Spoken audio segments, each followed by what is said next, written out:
Maman Château Rouge, maman Zando, Gambela.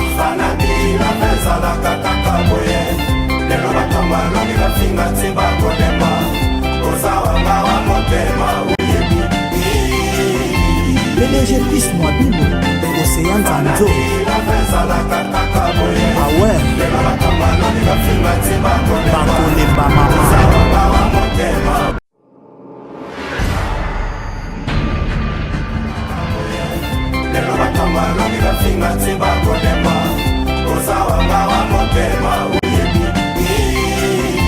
PDG Pis Mwabibu, Océan Zanzo.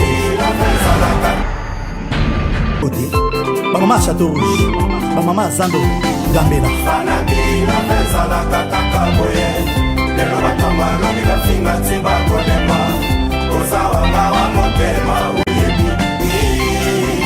PDG Pis Mwabibu, Océan Zanzo.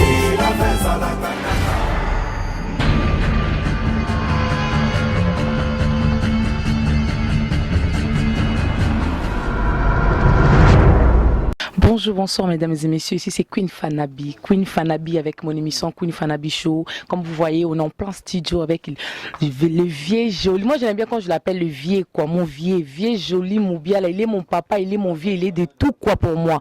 Joli Mobiala, hein, Nengezalaka, Leki ya Kwango, le Soso, là toi on a bien donc en plein studio donc on a parlé de congrès donc Moussa les osala mais malheureusement de bozo mona kaka tokozwa membre ya équipe Nengezalaza pour vieux joli vraiment ayembi na nenga liboma donc vraiment voix cassée et ça va bien te que to pese là vraiment pour là to pese ça la bien te que ah bozu est pressé alors ba qui bien te ah boy aza vraiment très fatigué en tout cas oyemba bien non ça la muki Nengezalaza ka to na kata sido to lobela to lobanda to ba non na papa na bonsoir papa. Ouais, bonsoir. Ça combo balandi balanda sur na www.rdcongoinfo.fr nanga mo Queen Fanabi Nengezala kaka opes la moi muki studio lekindeni. Ouais, bon comme on a da au J3 Bilambe Belé. Bon, studio zo le kara ndenge to mesana ezalelaka po yaza déjà prêtre. A déjà professeur. A dans jetala moto baloba ke no baltu basali polémique ke oh non bato benga ki ayemba. Ayaka oyemba te moto balukaka, c'est-à-dire à sa fin. Donc batika polémique à pamba ba yoka ba sala mouvement ba sala ba chant et ça la bien quoi nde biso to aliawa donc studio c'est vandi masole vandi oazo yemba vieux joli Mobiala c'est un prêtre ya ba prêtre ayemba ka pas ça oyemba chaque fois quoi donc totika babuzoba to sala musala quoi c'est Victor Eleison. Merci. Oh bo kindi via PC il y a des ala ka to mona pe bien na biso. Bonsoir mon vieux. Ouais, bonsoir maman, ça va? Ça va très bien. Tu es belle, toi. Merci. Oh, waouh. Mais bon...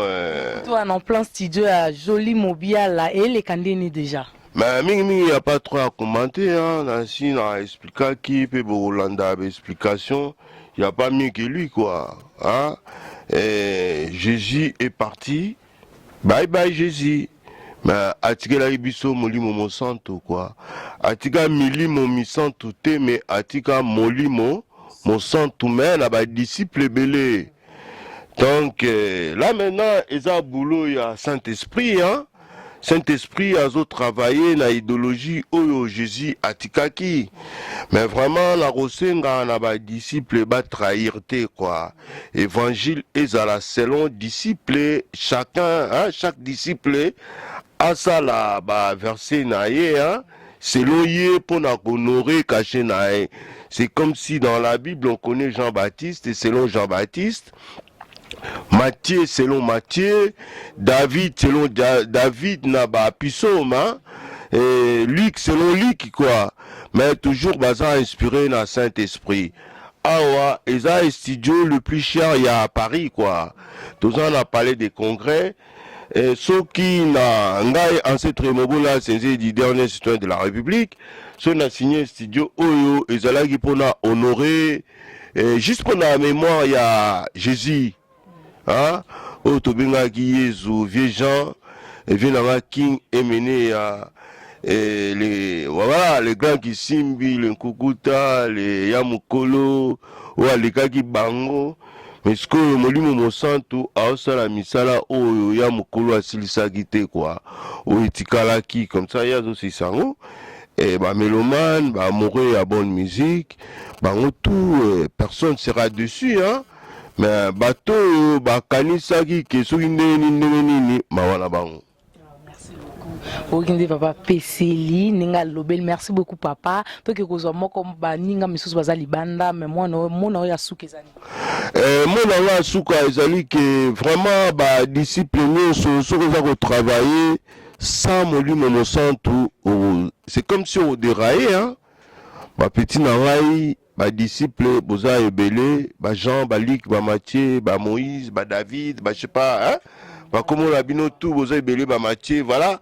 Au travail toujours dans l'idéologie à Saint-Esprit puisque Jésus est rakendaki atika qui charge hein, et pas à Saint-Esprit a achevé ba boulot nae quoi yango ba biso yo tozo aider tozo contribuer na finition ya ba boulot Jésus atika qui quoi ba petit bozala toujours na idéologie ya Saint-Esprit pour ba verser na bino ezala adopté na ba chrétien ezala ba protestant batu ya réveil batu tout na monde na masolo oyo papa to lobe alobe non let oyo ça c'est émission na ve jolie ndenge ezala kaza merci.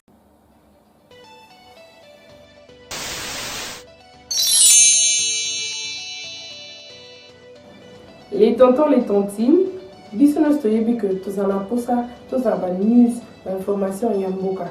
Que ce soit RD Congo Kinshasa, que ce soit Congo Brazzaville, to ezala Angola na Luanda, to linga to yeba makamni nezo salema na mboka.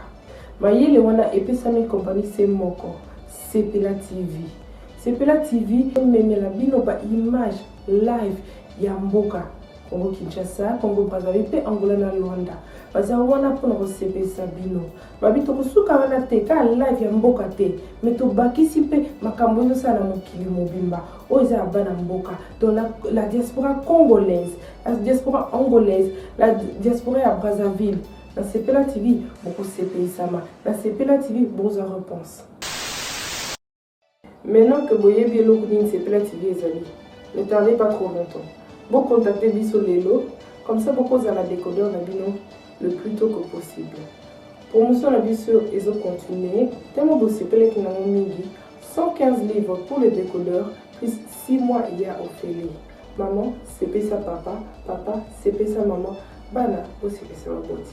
Bosomba box na bino ya Sepela TV Lelo na 115 livres na 6 mois gratuits abonnement. Du nouveau dans Sepela TV, il y a Télé Congo, il y a Congo Brazzaville et aussi Zimbo TV, il y a Angola. Donc il y a Bili. Sabino quand on est là, toi dans studio, il y avait joli Moubiala. En tout cas, on a Sabino vie vraiment a aimé trop voir pina kasi il est vraiment fatigué mais tozala o ezaka mo ba boni samike mike popé Sabino elengi ndingi zala avec Queen Fanabi là petozana agence initiale les responsables de tous les Congolais ya bo ya vandi nae ndene agence ouais qui mien de kona boni bien écoute en plan studio il y avait joli Mobia la tomonika soutien pena qu'est-ce vraiment kufa na été hein toi venir na représentant na ya tikala on ndenge ni no moni maman eleke. Non, il est bien tiré au monde biso tout tika va parler tout à soutenir joli parce que a des grands noms quoi au monde a mutu moya jeté ya mutu tika va parler na biso tu vois pour na ba lui qui poule ba yaka ba c'est ba bien nga c'est ngadi ba c'est ngadi ba te belé donc ce total ba toi na couleur ba belé. Ah oui, tout le monde plan craqué dehors. Hein? Ah oui, donc bah avec Mobola, les princes Mobola, bah c'est pas pour rien. Donc la question qu'ils m'ont posée est bien posée parce que l'idée naturelle donc est toujours à top. La question Isabelle, j'espère que jour n'aurait tout ça l'émission Bozaza pour nous rajouter bah pile bah mou des alaka. Mais n'engana tout n'a pas pour nous bah bibi nous Boza bah Victoria là au monde Victoria il faut qu'on en profite que tout n'a pas question au Sengeli ndengini elle chante. Elle chante chanteur il y a Victor il y a Eleison elle chante bon tous allez na Kenya via la pena Santa Biente bon tous allez na Paris na Aubervilliers tout cela na azat de temps en temps na parler chez nga avec un petit fona qui kini na qui raison du mouvement ya joli na en fonction joli quoi ngabi vie ida bien comment solo bien parce que après ami pese ming na ba kan o mususu wana ba kan o ba to ba lemba na ba koka bisote tant vie ami kitisi aye na yamaka ne lengi ne sengo na bi vie loko mi kitisi c'est l'effet to bomi moto loko ya donc na yami na sengo pour se pour na bon tinga na yami na santé vie santé de la bien ti ale mi ebiska monsieur le maire na Rouen santé de la bien ti na hôpital.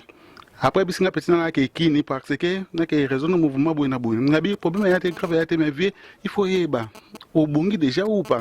O petit ça l'autre na zade bien banina ki na ba kiss banini obika victoire toujours scanten banini. Ato zobela scanten, ato kufi scanten. Donc beaucoup fa nango donc tout ça toujours nango.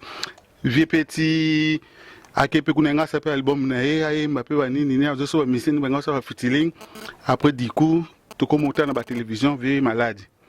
Donc mais vie à coufiter ana bien santé nango azaka na kini aka na kini to luka des solutions le quoi victoire to na bala rebelle makamko a cotisation côté zate l'idée naturelle a sorti apesika na moi signature moi muke nga bimisi la to tindeli azungo to na CP j'en suis c'est là dans des années CP l'idée de baka na vito elle est sur la lutte ni la lutte continue la lutte continue quoi avec vie joli mon bien là donc l'idée naturelle comment on est comme moi pas mater comment on est outa loin bato bele ba comprendre ate que o bona parce que l'idée naturelle moi le baté que oh j'en suis misem ta bimisa comme moi parce que azonga toujours les qui mwana mais na mwana leke pa na ye mais na misa comme moi la costaud bomba ngoto lo bango bien na so ozala le na ya donc on sait le moi bien merci beaucoup o ezaki na émission teze na ka bonus ya studio ndenge leki to boyo ke lo te po boyo yiba lo mo ebetamia et secta ndenge ça là ouais no mona ka ba misa Esther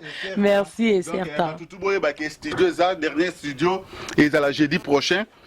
Jeudi prochain, donc voilà. Donc jeudi dans 2 jours quoi là on est dans 2 jours vous venez ba tutu ba o ba passer libanga ato o kuta mabanga écoute mabanga dans la lutte continue donc libanga on a besoin libanga yé merci beaucoup au monde ba ta kombo bomba to solo on ezango émission te to ça l'émission bolo ba bo pesa ndenge zaza kanga pika ba merci nanga ya longo émission te maintenant on pesa ka mutu mo o roman a sali pona ça l'émission o ya pesinga pena relation na vie nanga joli mobile la ndenge zaza ka lui qui poule donc on est la boîte est belle donc faut botimba lui qui poule bienvenue mon coach na bienvenue Soleil Mukeba ya ozango na boîte qui te mais na remercier ka vie nanga yebena mutalinga bena bi queen ya sala malgré queen a commis moi via de la fatigué mais to beta on la lutte continue